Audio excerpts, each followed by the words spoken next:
అలంకరించిన సోదరులు, ఈ కార్యక్రమానికి విచ్చేసిన సోదర బ్రహ్మకుమారి సోదర సోదరిమణులందరికీ కూడా నా హృదయపూర్వక నమస్కారాలు.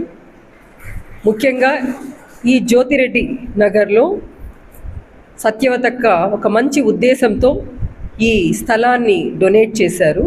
మీరందరూ కూడా కలిసి కట్టుగా మీరందరూ ఈతోధికంగా అంటే బయట నుంచి ఎక్కడ డొనేషన్స్ తీసుకోకుండా మీరు ఈ భవనాన్ని ఒక ధ్యాన కేంద్రంగా నిర్మించుకున్నారు. నిజంగా ఇది చాలా హర్షించదగ్గ విషయం.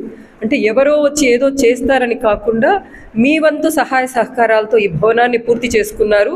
అత్యద్భుతమైన ఈ భవనంలో బాబా గారి యొక్క సేవలు నిరంతరంగా జరుగుతున్నాయి. జ్యోతిరెడ్డి ఈ విధంగా అందరి హృదయాల్లో నిలిచిపోయాడు. మరి ఈ కార్యక్రమానికి చిట్టక్క గారు కూడా వచ్చారు, వాళ్ళకు కూడా ధన్యవాదాలు. సత్యవతమ్మ గారి యొక్క ఆరోగ్యం త్వరగా మెరుగుపడాలని మీ అందరి ద్వారా తెలియజేస్తున్నాను. ముఖ్యంగా ఇంతసేపు మా నాయకులు గురుజాల జగన్మోహన్ గారు చాలా అద్భుతమైన విషయాల్ని చెప్పారు. ఆయన ఒక ధార్మికమైన వ్యక్తి, అంతేకాకుండా ఆధ్యాత్మిక చింతన ఆయనలో అణువణువున ఉంది. అంటే మీకు తెలియాలని నేను చెప్తున్నాను. ఇది చాలా మటుకు రాజకీయ నాయకులు నేను చిన్న వయసు నుంచి కూడా, నాకు 18 సంవత్సరాల వయసు వివాహం అయినప్పుడు అప్పటి నుంచి కూడా ఇప్పటి వరకు నేను పెద్ద పెద్ద స్థాయిలో ఉన్న వ్యక్తులందరినీ కూడా గమనించినాను.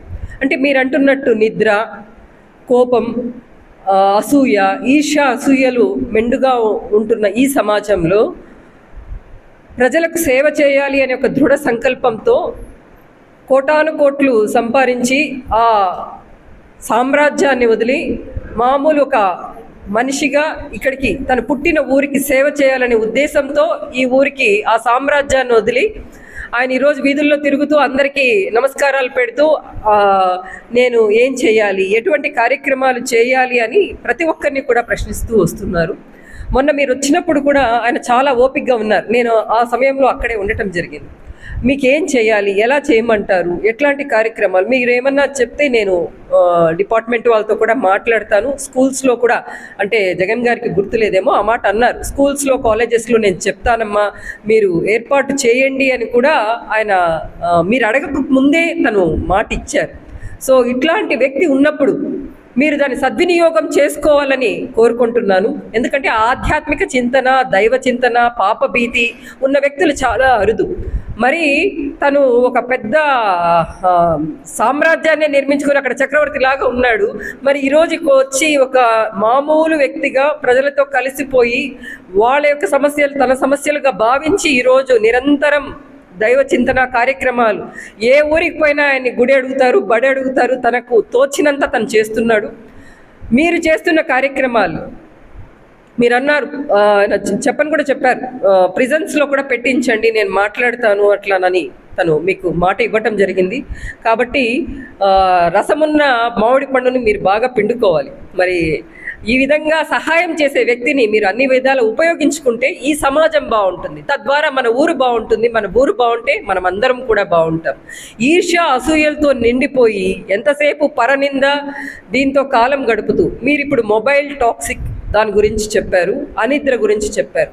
అంతకంటే ముందు ఈర్ష్య, అసూయలతో నిండిపోయిన ఈ సమాజాన్ని మీ ధ్యానంతో కడగాలని మీరు చేస్తున్న ఈ సంకల్పానికి, మీరు చేస్తున్న ఈ ప్రతిజ్ఞకి మేమందరం కూడా మా వంతు సహాయ సహకారాలు అందిస్తామని, మీకు ఎప్పుడూ కూడా ఏ కార్యక్రమం జరిగినా కూడా మేమందరం కూడా మీకు బాస్టర్గా నిలుస్తామని మా నాయకుడు గురుజాల జగన్మోహన్ గారు, మీకు ఏ విధమైన సమస్య వచ్చినా, అంటే మీకు సమస్యలు ఉండవు, మీరు సమాజ సమస్యలు మీ సమస్యలుగా భావించి తన దృష్టికి తీసుకొచ్చినప్పుడు ఇమీడియట్గా స్పందిస్తారని తెలియజేస్తూ, ఈరోజు ఈ కార్యక్రమాన్ని మీరందరూ కూడా డ్రగ్స్ భూతాన్ని తరిమివేయాలి అట్లనని మీరు చేస్తున్న ఈ సంకల్పం చాలా గొప్పది.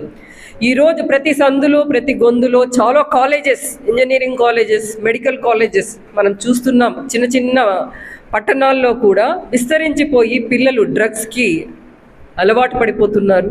దానివల్ల చాలా కుటుంబాలు చిన్నాభిన్నమైపోతున్నాయి. యాక్చువల్లీ మనం అందరము కూడా ఉమ్మడి కుటుంబాల నుంచి వచ్చిన వాళ్ళం, బట్ ఇప్పుడు న్యూక్లియర్ కుటుంబాల్లో నివసిస్తున్నాము.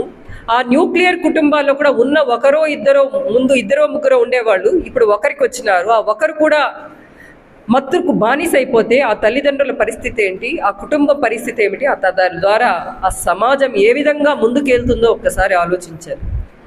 మరి దీన్ని దృష్టిలో పెట్టుకొని మన ప్రియతమ ప్రధానమంత్రి నరేంద్ర మోడీ గారు, మన ప్రియతమ ముఖ్యమంత్రి నారా చంద్రబాబు నాయుడు గారు, మరి లోకేష్ బాబు గారు, వాళ్ళ అమ్మగారు శ్రీమతి నారా భువనేశ్వరి గారు, మీకు అందరికీ కూడా ప్రతి సందర్భంలోనూ బ్రహ్మకుమారీస్ని వాళ్ళు వెన్నుతట్టి ప్రోత్సహిస్తున్నారు. మరి మీకు మా పార్టీ తరపున కూడా అంత సహాయ సహకారాలు అందుతున్నాయి. మీ కార్యక్రమాలు ఎక్కడికి విజయవంతంగా తీసుకెళ్ళాలి అంటే ఆయన వార్డులలో కూడా పెట్టించండి, క్లస్టర్స్లో కూడా ఒక్కొక్క రోజు పెట్టించండి అని మొన్న మాట్లాడారు.